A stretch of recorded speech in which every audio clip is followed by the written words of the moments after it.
श्री वाहिगुरु साहिब जी। एक ओंकार सतनाम करता पुरख निर्भव निर्वैर अकाल मूरत आजुनी सैभंग गुर प्रसाद। कृपा करो दीन के दाते मेरा गुण अब गुण ना विचारो कोई। माटे का क्या तो स्वामी मानस के कथ एहि क्या हम कथ किस कथ नहीं जाने। प्रभ भावै तिवै बुलान साध संगत के तूर एक मागो। जन नानक पयो सरान अकम अगोचर सच साहिब मेरा। नानक बोला बुलाया तेरा।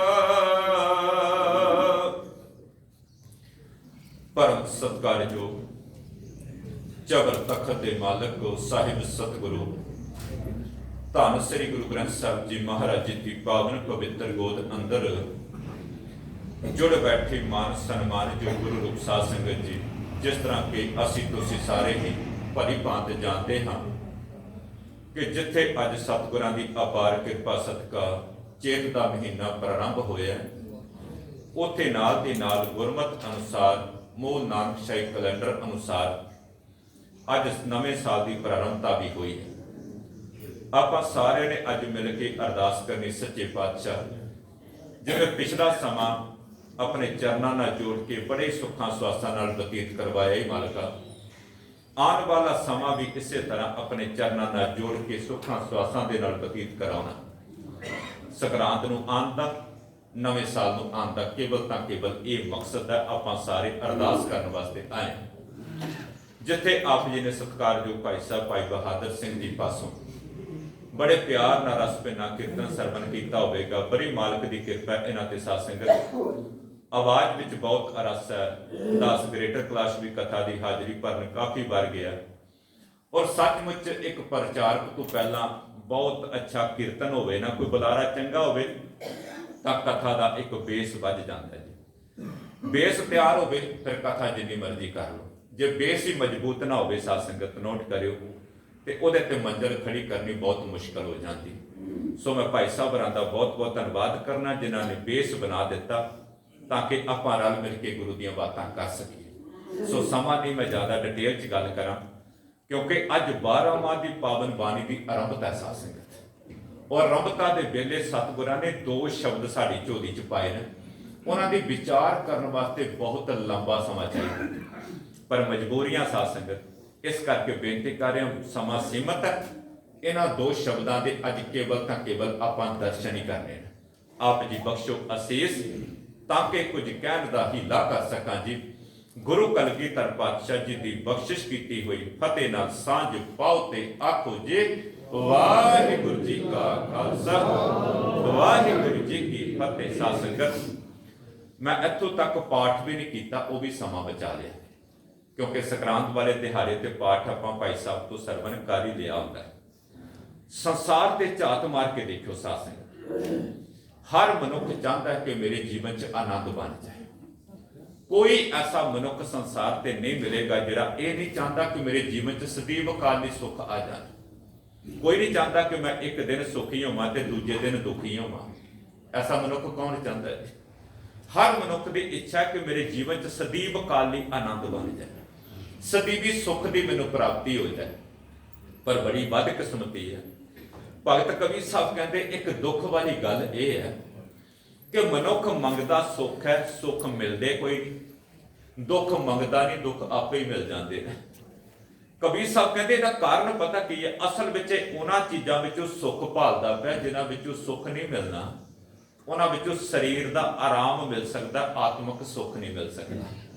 ਘਰ ਵਿੱਚ ਏਸੀ ਲੱਗਾ, ਉਹ ਤਨ ਨੂੰ ਠੰਡਕ ਜ਼ਰੂਰ ਦੇਵੇਗਾ, ਮਨ ਨੂੰ ਸ਼ਾਂਤੀ ਥੋੜੀ ਦੇਵੇਗਾ।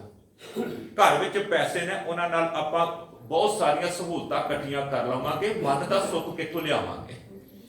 ਬੜੇ ਬਚਨ ਸਾਧ ਸੰਗਤ, ਮੈਂ ਉਹਨਾਂ ਪਾਸੇ ਨਹੀਂ ਜੇ ਜਾਣਾ। ਮੈਂ ਦੁਬਾਰਾ ਬੇਨਤੀ ਕਰ ਲਗਾ, ਸ਼ਬਦਾਂ ਦੇ ਦਰਸ਼ਨ ਹੀ ਹੋਣੇ ਨੇ ਕੇਵਲ ਤਾਂ ਕੇਵਲ। ਭਗਤ ਕਬੀਰ ਸਾਹਿਬ ਕਹਿੰਦੇ ਹਾਲਤ ਪਤਾ ਕੀ ਹੈ ਬੰਦੇ ਦੀ ਕਿ ਸੁਖ ਮੰਗਤ ਦੁੱਖ ਆਗੇ ਆਵੈ, ਸੋ ਸੁਖ ਹਮੂ ਨਾ ਮੰਗਿਆ ਪਾਵੈ। ਕਹਿੰਦੇ ਜਦੋਂ ਕੋਈ ਬੰਦਾ ਸੁੱਖ ਮੰਗਦਾ ਨਾਲ 10 ਦੁੱਖ ਵੀ ਆ ਜਾਂਦੇ। ਇਹਨਾਂ ਨੂੰ ਸੌਖੇ ਰੂਪ ਵਿੱਚ ਬਿਆਨ ਕਰਾਂ। ਘਰ ਵਿੱਚ ਕੋਈ ਸਹੂਲਤ ਆਉਂਦੀ ਨਾ, ਤੁਸੀਂ ਦੇਖਿਓ ਉਹ ਨਾਲ ਪਰੇਸ਼ਾਨੀਆਂ ਵੀ ਲੈ ਕੇ ਆ ਜਾਂਦੀ। ਇੱਕ ਛੋਟੀ ਜੀ ਗੱਡੀ ਲੈ ਲਓ, ਸਿਆਣੇ ਲੋਕਾਂ ਦੀ ਜ਼ੁਬਾਨ ਤੇ ਇੱਕ ਵਚਨ ਚੜਿਆ ਕਿ ਚਲਤੀ ਦਾ ਨਾਮ ਗਾੜੀ। ਚਲਦੀ ਬੜੀ ਚੰਗੀ ਲੱਗਦੀ, ਲੇਕਿਨ ਨਾਲ 100 ਪਰੇਸ਼ਾਨੀਆਂ ਵੀ ਲੈ ਕੇ ਆਉਂਦੀ। ਘਰ ਵਿੱਚ ਕੋਈ ਸਹੂਲਤ ਆਵੇਗੀ ਜਿੱਥੇ ਤਨ ਨੂੰ ਸੁੱਖ ਦੇਵੇਗੀ, ਨਾਲੋਂ ਦੁੱਖ ਵੀ ਦੇਵੇਗੀ। ਕਬੀਰ ਸਾਹਿਬ ਕਹਿੰਦੇ ਮੈਨੂੰ ਇਹੋ ਜਿਹਾ ਸੁੱਖ ਨਹੀਂ ਚਾਹੀਦਾ ਜਿਹਦੇ ਇੱਕ ਸੁੱਖ ਦੇ ਨਾਲ 10 ਦੁੱਖ ਵੀ ਨਾਲ ਆ ਜਾਣ। ਸਾਧ ਸੰਗਤ, ਮੈਂ ਚਾਹੁੰਦਾ ਕਿ ਭਲਿਆ ਤੇਰੇ ਜੀਵਨ 'ਚ ਸਦੀਵ ਕਾਲੀ ਆਨੰਦ ਬਣ ਜਾਏ, ਪਰ ਉਹਦੇ ਵਾਸਤੇ ਕੁਝ ਕੰਡੀਸ਼ਨ ਹੈ। ਸਾਧ ਸੰਗਤ ਬੜੇ ਧਿਆਨ ਨਾਲ ਸੁਣਿਓ, ਹੁਣ ਹੱਥ ਜੋੜ ਕੇ ਬੇਨਤੀ ਜੇ ਪੂਰੀ ਸੁਰਤੀ ਬਿਰਤੀ ਜੋੜਿਓ, ਕਿਉਂਕਿ ਅੱਜ ਜਿਹੜੇ ਪਾਵਨ ਸ਼ਬਦ ਨੇ, ਇੱਕ ਸ਼ਬਦ ਦੇ ਅੰਦਰ ਸਤਿਗੁਰਾਂ ਨੇ ਸਾਨੂੰ ਅਰਦਾਸ ਕਰਨ ਦੀ ਜਾਚ ਸਿਖਾਈ, ਤੇ ਦੂਜੇ ਸ਼ਬਦ 'ਚ ਮੇਰੇ ਸਤਿਗੁਰਾਂ ਨੇ ਟੁੱਟ ਕੇ ਜਗਿਆਸੂ ਦੀ ਝੋਲੀ 'ਚ ਖੈਰ ਪਾਈ ਹੈ। ਨੌਵੇਂ ਬਚਨ ਸਮਝ ਆ ਗਏ? ਪਹਿਲੇ ਸ਼ਬਦ 'ਚ ਅਰਦਾਸ ਕਰਨ ਦੀ ਜਾਚ ਸਿਖਾਈ ਕਿ ਤੇਰਾ ਗੁਰਦੁਆਰੇ ਆਣਾ ਕੇਵਲ ਆਂਡ ਬਣ ਕੇ ਨਾ ਰਹਿ ਜਾਏ। ਸਮਝਿਓ ਸਾਧ ਸੰਗਤ, ਗੁਰਦੁਆਰੇ ਆਣਾ ਤੇਰਾ ਆਂਡ ਬਣ ਕੇ ਨਾ ਰਹਿ ਜਾਏ, ਕਿਤੇ ਗੁਰਦੁਆਰੇ ਆ ਕੇ ਤੈਨੂੰ ਅਰਦਾਸ ਕਰਨ ਦੀ ਜਾਚ ਆ ਜਾਏ। ਤੂੰ ਤਾਂ ਤੇਰੇ ਕੋਲ ਮੈਂ ਗੁਰਦੁਆਰੇ ਆਣਾ, ਤੈਨੂੰ ਸਿਖਾਣਾ ਚਾਹਨਾ, ਤੇ ਗੁਰੂ ਫਿਰ ਤੇਰੀ ਝੋਲੀ 'ਚ ਕੀ ਖੈਰ ਪਾਉਂਦਾ। ਲਓ ਫਿਰ 12 ਮਾਹ ਦੀ ਆਰੰਭਤਾ ਕਰੀਏ ਕਿ ਗੁਰੂ ਅਰਜਨ ਦੇਵ ਪਾਤਸ਼ਾਹ ਨੇ ਕਿੰਨਾ ਤਰਸ ਕੀਤਾ ਜੀ। ਇੱਕ ਵਾਰ ਪਹਿਲਾਂ ਇੱਥੇ ਬੇਨਤੀ ਕੀਤੀ ਸੀ, ਮੇਰੇ ਸਤਿਗੁਰਾਂ ਨੇ ਹਰ ਇੱਕ ਹੀਲਾ ਵਸੀਲਾ ਵਰਤਿਆ ਕਾਦੇ ਵਾਸਤੇ? ਉਹ ਭਲਿਆ ਤੇਰੇ ਜੀਵਨ 'ਚ ਆਨੰਦ ਬਣ। ਇਹ 12 ਮਾਹ ਕੇਵਲ ਇਹ ਬਾਣੀ ਜਿਹੜੀ ਨਾ, ਇਹਨੂੰ ਕੋ ਫਾਰਮੈਲਿਟੀ ਤੌਰ ਤੇ ਨਾ ਸਰਵਨ ਕਰਿਓ ਕਿ 12 ਮਹੀਨਿਆਂ ਦਾ ਪਾਠ ਹੈ। ਕਈ ਲੋਕ ਆਂਦੇ ਭੋਗ ਤੋਂ ਬਾਅਦ 'ਚ ਭਾਈ ਸਾਹਿਬ ਜੀ ਸ਼ਬਦ ਸੁਣਾ ਦਿਓ। ਕੇਵਲ ਸ਼ਬਦ ਸੁਣਨ ਦੇ ਨਾਲ ਗੱਲ ਨਹੀਂ ਬਣਦੀ। ਹਾਂ, ਪਹਿਲੀ ਅਵਸਥਾ ਸੁਣਨਾ ਵੀ ਬਹੁਤ ਵੱਡੀ ਗੱਲ ਹੈ, ਪਰ ਅਸਲ ਵਿੱਚ ਦੇਖਣਾ ਗੁਰੂ ਨੇ ਅੱਜ ਮੈਸੇਜ ਕੀ ਦਿੱਤਾ। 1 ਮਿੰਟ 'ਚ ਇਸ਼ਾਰਾ ਕਰ ਲਗਾ ਜੀ। ਜਪਜੀ ਸਾਹਿਬ ਦੀ ਪਾਵਨ ਬਾਣੀ ਦੇ ਅੰਦਰ 5 ਖੰਡਾਂ ਦਾ ਜ਼ਿਕਰ ਕੀਤਾ ਹੈ। 4 ਖੰਡ ਨੇ ਤੇ 5ਵੀਂ ਮੰਜ਼ਲ ਹੈ। ਉਹ ਕੀ ਨੇ? ਉਹ ਅਧਿਆਤਮਿਕ ਜੀਵਨ ਦੀਆਂ ਅਵਸਥਾ ਹੈ। ਜਾਂ ਆਪਾਂ 4 ਲਾਵਾਂ ਦਾ ਪਾਠ ਕਰਦੇ ਹਾਂ, ਕੀ ਨੇ? ਉਹ ਕੇਵਲ ਸੁਹਾਗੀ ਜੋੜੇ ਨੂੰ ਘਾਟਰੀਆਂ ਕਢਾਉਣ ਵਾਸਤੇ ਨਹੀਂ ਨੇ। ਉਹ ਪ੍ਰਭੂ ਪਰਮਾਤਮਾ ਦੇ ਮਿਲਾਪ ਲਈ 4 ਸਟੈਪ ਨੇ। ਸਾਧ ਸੰਗਤ, ਅਧਿਆਤਮਿਕ ਜੀਵਨ ਦੀਆਂ ਅਵਸਥਾ ਨੇ ਉਹ। ਇਹ 12 ਮਾਹ ਦਾ ਪਾਠ ਜਿਹੜਾ ਨਾ, ਮੇਰੇ ਸਤਿਗੁਰ ਕਹਿੰਦੇ ਜੇ ਸੱਚਮੁੱਚ ਤੂੰ ਦਿਲੋਂ ਅਰਦਾਸ ਕਰੇਗਾ, ਸੁਣਿਓ ਭਾਵਨਾ ਨਾਲ ਬਚਨ, ਜੇ ਸੱਚ ਵਿੱਚ ਤੂੰ ਦਿਲੋਂ ਅਰਦਾਸ ਕਰੇਗਾ, ਫਿਰ ਇੱਕ ਕੰਮ ਕਰੀ, ਮੈਂ ਤੇਰੀ ਉਂਗਲ ਪਕੜ ਕੇ ਤੈਨੂੰ ਉਸ ਜਗ੍ਹਾ ਤੇ ਲੈ ਕੇ ਜਾਣਾ ਜਿਸ ਜਗ੍ਹਾ ਤੇ ਜਾ ਕੇ ਤੂੰ ਕਹਿ ਦੇਗਾ ਫਲ ਗੁਣ ਆਨੰਦ ਉਪਾਰ ਜਨਾ ਹਰ ਸੱਜਣ ਪ੍ਰਗਟੇ ਆਏ। ਇੱਕ ਯਾਤਰਾ ਕਰਨੀ ਪੈਣੀ। ਇਹ 12 ਮਾਹ ਦਾ ਪਾਠ 1 ਮਹੀਨੇ ਸ਼ਬਦ ਲੈ ਕੇ ਘਰ ਜਾਈ, ਇਹਨੂੰ ਸਮਝੀ ਕਿ ਗੁਰੂ ਨੇ ਮੈਸੇਜ ਕੀ ਦਿੱਤਾ ਹੈ। ਅਸੀਂ ਕੇਵਲ ਸਕਰਾਂਤੀ ਬਣ ਕੇ ਰਹਿ ਗਏ ਜੀ। ਮੈਂ ਸੁਣਿਆ ਕਈ ਵਾਰੀ ਕਈ ਲੋਕ ਇੰਨਾ ਪਰਹੇਜ ਕਰਦੇ, ਕਹਿੰਦੇ ਮਹੀਨੇ ਦਾ ਨਾਮ ਕੇਵਲ ਭਾਈ ਸਾਹਿਬ ਦੀ ਰਸਨਾ ਤੋਂ ਸਰਵਨ ਕਰਨਾ। ਸਤਿਕਾਰ ਹੈ, ਬਹੁਤ ਵੱਡੀ ਬਾਤ ਹੈ, ਲੇਕਿਨ ਕੇਵਲ ਮਹੀਨੇ ਦਾ ਨਾਮ ਸੁਣਨ ਦੇ ਨਾਲ ਥੋੜੀ ਪਾਰ ਉਤਾਰਾ ਹੋ ਜਾਣਾ। ਇੱਕ ਦਿਨ ਕਿਸੇ ਕੋਲ ਬੈਠੇ ਸਾਂ, ਕਹਿੰਦੇ ਭਾਈ ਸਾਹਿਬ ਜੀ ਅਗਲਾ ਮਹੀਨਾ ਕਦੋਂ ਆਰੰਭ ਹੋਣਾ? ਉਹ ਬਾਰ-ਬਾਰ ਮੇਰੇ ਮੂੰਹ ਤੋਂ ਕਢਾਉਣ ਦੀ ਕੋਸ਼ਿਸ਼ ਕਰੇ, ਮੈਂ ਸਮਝ ਨਾ ਆਵੇ, ਮੈਨੂੰ ਬਾਅਦ ਚ ਸਮਝ ਆਈ। ਮੈਂ ਕਿਹਾ ਅੱਛਾ ਗੱਲ ਤਾਂ ਇਹ ਹੈ। ਗੁਰਦੁਆਰੇ ਆ ਕੇ ਕਈ ਵਾਰੀ ਵੇਖਿਆ ਨਹੀਂ ਹੁੰਦਾ, ਆ ਕੇ ਗੁਰੂ ਦਾ ਸ਼ਬਦ ਸੁਣਿਆ ਨਹੀਂ ਹੁੰਦਾ, ਕਿਤੇ ਭਾਈ ਸਾਹਿਬ ਗ੍ਰਾਹੀ ਕਰਦੇ ਕਿਤੇ ਸਾਨੂੰ ਮਹੀਨੇ ਦਾ ਪਾਠ ਸੁਣਾ ਜਾਣ, ਮਹੀਨੇ ਦਾ ਨਾਂ ਸੁਣਾ ਜਾਣ, ਸਾਡੇ ਜੀਵਨ ਦਾ ਪਾਰ ਉਤਾਰ ਹੋ ਜਾਏ। ਗੁਰੂ ਨਾਲ ਵੀ ਕਈ ਵਾਰੀ ਆਪਾਂ ਮਜ਼ਾਕ ਕਰਨੇ ਆ ਜੀ। ਸਤਿਗੁਰ ਕਹਿੰਦੇ ਹਰ ਮਹੀਨੇ ਤੈਨੂੰ ਇੱਕ ਸਿੱਖਿਆ ਦੇਣ ਲਗਾ। ਮੈਨੂੰ ਤਰਸ ਆਂਦਾ ਤੇਰੇ ਤੇ ਕਿ ਤੂੰ ਜੀਵਨ ਤੇ ਤੈਨੂੰ ਪ੍ਰਾਪਤ ਹੋ ਗਿਆ, ਪਰ ਜੀਵਨ 'ਚ ਆਨੰਦ ਨਹੀਂ ਬਣਿਆ। ਹਾਂ, कुछ लोग किते ब्याह शादी ते जाके कोई चीज छकते हैं, कहते आनंद आ गया जी। इत्थे तो 4 पकौड़े खा के बंदा कहता आनंद आ गया। मारे कहते ये आनंद थोड़ी है, एक घड़ी का आनंद है, एक कुछ सैकंड का आनंद है। पर मैं तेन वो आनंद देना चाहना तत्ती तवी भी जरा आनंद खो ना सके। मैं तेन वो आनंद देना चाहना तेरे सीस ते आरा ते चल जाए पर जालम तेरे को आनंद ना खो सके। मैं तेन वो आनंद देना चाहना तेरी खोपड़ी ते अलग हो जाए पर जालम जतन कर ले तेरे जीवन च आनंद ना खो सके। मैं वो आनंद तेरे जीवन च भरना चाहना। लो फिर सतगुर कहते वो ता होना जे तू अंदरों जुड़ के अरदास करे। मैं पिछले दीवाना च एक गल सांझी की, इत्थे भी कर देना। एक दिन भाई मरदाना मौज में आया सासे, मेरे बाबे को पता की कहता, ध्यान ना सुनने वाला बचन, कहता बाबा मैनू एक गल की समझ नहीं आ रही। कहते कि कहते कुछ लोग तेरे कोल आंदे ना, एक शब्द सुनते ना तेरे ही होके रह जाते। कहते हाँ होर मरदानिया बोल। कहते कुछ लोग आंदे ने तेरे एकदम नहीं तेरे नाल जुड़ते, कुछ चिर रुकते तेरी संगत करते ते वो भी तेरे बन जाते हैं। कहते तीसरी किस्म के वो लोग ने जेडे मुद्दता तो तेरी बाणी सरवण करते पर उन्होंने जीवन च कोई परिवर्तन नहीं आ रहा। बाबा समझ नहीं आ रही की गल है। बाबा कहता बे मरदानिया बड़ा कमाल का सवाल पूछे, समा आया जरूर जवाब देवांगे। एक दिन मौज में बैठे सन, बाबे ने खेडा खेडा में कुछ सिक्ख्यावां दित्तियां। आख्या बे मरदानिया ये 3 दीवे पे सामने पे इस लैके आ तेन अज तेरे सवाल का जवाब दे। दीवे समझते हो पुरातन समय कोई शीशी दे विच तेल पा के बत्ती पा के ते लो का प्रबंध आपां करते सन। पहला दीवा लिया सामने, आख्या बे मरदानिया लगा इसनूं अग। ये दीवा बलदा है कि नहीं बलदा? भाई मरदाने ने अग लाई, दीवा बल गया। कहते क्यों बले? कहते बाबा पुछण वाली बात है, तेल भी है ते बत्ती भी है, अग ते लगनी सी। कहते दूसरे दीवे नूं अग लगा। भाई मरदाना कहता बाबा भोलियां गल्लां करदे हो, इनू अग लगेगी जरूर पर थोड़ी चेर बाद बुझ जाएगी। कहते क्यों? कहते बत्ती तो है इस विच पर तेल नहीं है। कहते अग लगेगी जरूर लेकिन जल्दी बुझ जाएगी। कहते तीसरे दीवे नूं अग लगा। भाई मरदाना गड़ाका मार के हस्या, कहता बाबा इनू ते अग भी नहीं लगनी। कहते क्यों? कहते ना तो ये तेल है ना ये बत्ती है। कह लगे बे मरदाने संसार के चाह मार इसे तरह के लोग तेनों मिलने ने। पहली किस्म के वो लोग ने जिन्हों के अंदर भावना का तेल भी है ते जिन्हों के अंदर सिखण की लालसा भाव बत्ती भी है। उन्होंने झट अग लग जाती, झट गुरु का शब्द उन्होंने लग जाता तो गुरु नूं समर्पित हो जाते हैं। कहते दूसरी किस्म के लोग पता कौन है? जिन्हों के अंदर सिखण का शौक तो बड़ा होंदा है, गुरुद्वारे आंदे कथा कीर्तन सरवण करते, कुछ समा ते इहो जिहा अवस्था बनती कि बस अज जाके केवल गुरु नूं समर्पित हो जाना। सिखण की लालसा जागदी पर भावना कित्थों लियाण? वो 2 मिनट वास्ते अग लगती है, उस शब्द का तीर बजदा है पर गुरुद्वारा साहब तो बाहर निकलते हैं भावना का तेल नहीं होंदा ते बाहर निकलते ही बुझ जाते हैं। कहते दूसरी किस्म के ये लोग ने। कहते तीसरी किस्म के वो लोग ने बे मरदानिया ये तीसरा दीवा जिन्हां दे अंदर ना भावना का तेल ते ना सिखण की कोई लालसा, वो जीवन च कित्थों जगने ने, कित्थों रोशनियां आउंदियां ने।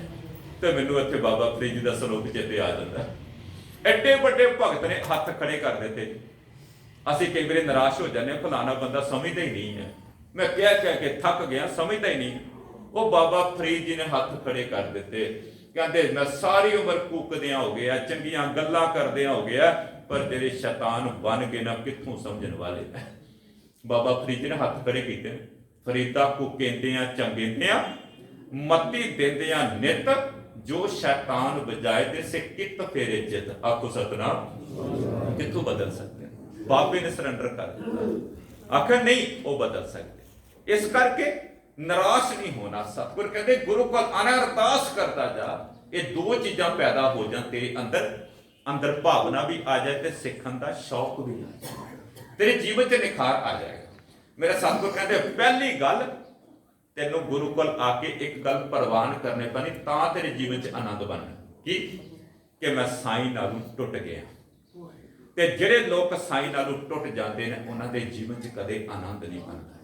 नोट करियो सासंग ध्यान नाल। जिन्हां दे अंदरों साईं दी याद विसर जाती है, वो दुनियावी तौर पर जिन्ना मर्जी मुकाम हासिल कर लैण पर जीवन च आनंद नहीं आ सकता। दूसरे नंबर ते ये गल प्रवान करके दूसरे नंबर ते साईं नालों विछोड़ा पैंदा किवें है, ये गल भी समझ लैनी कि मालका इहदे विच तेरा दोष नहीं है, असीं गुरु दा दोष कढदे हां, मालक ते दोष लांदे हां। मालका अंदर दुख तां है, आनंद तां नहीं बनदा पिया क्योंकि तेरे तो विछड़ गया, ते तेरे तो विछोड़ा तां पिया क्योंकि साडे कर्म चंगे नहीं।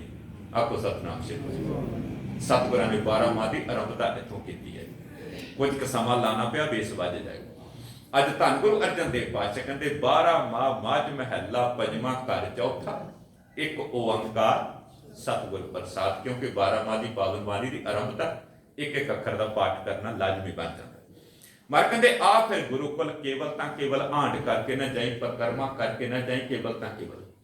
अज तेनों अरदास करने की जाच सिखा लगा सत्संग, बड़ी खुशी होती है इत्थे कथा करते हैं।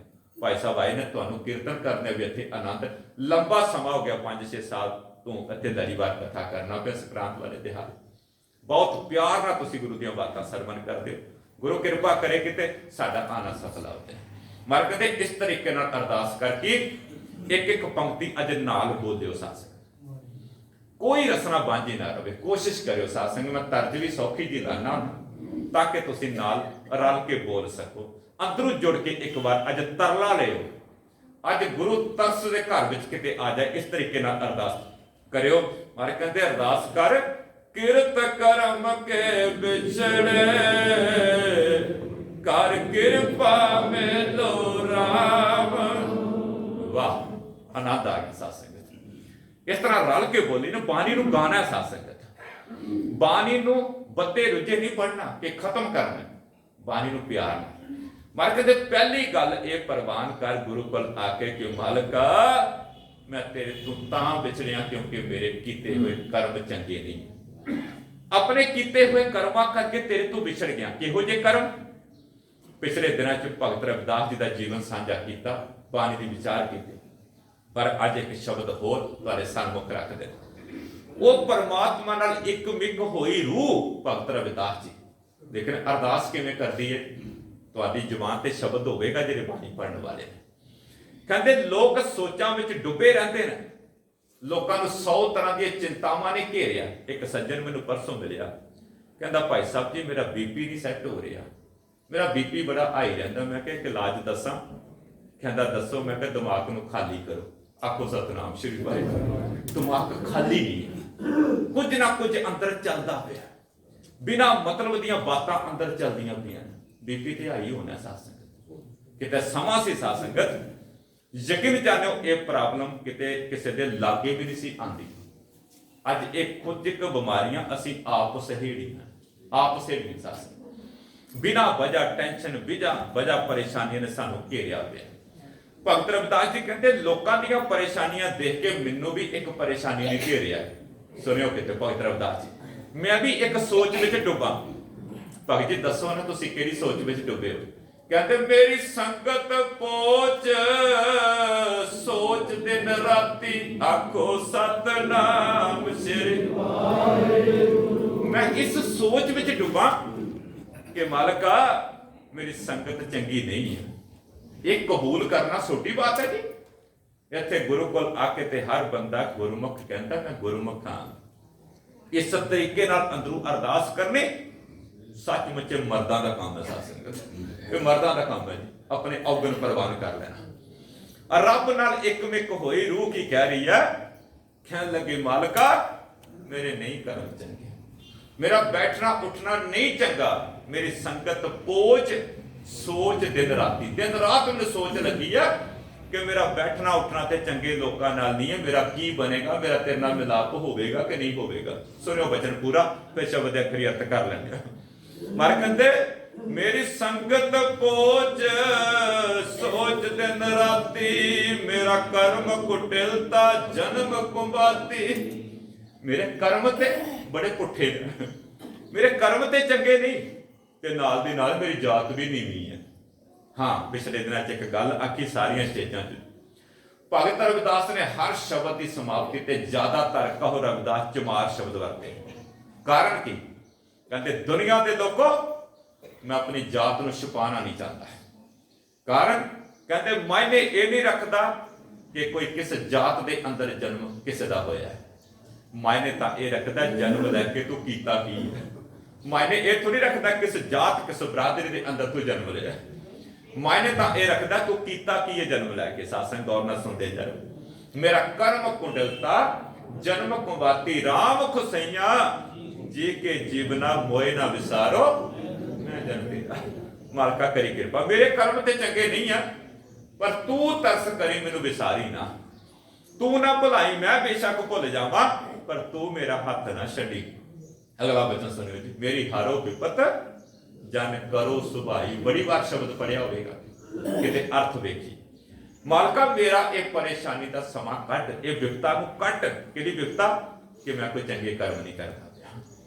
ये समा कट ते मेरे चंगा सुभाव बख्श। मेरी हरो विपत जन करो सुभाई। सुभाई का अर्थ मेरे चंगा सुभाव दे। ताई तक कबीर साहब कहते राख लियो हम ते बिगड़ी।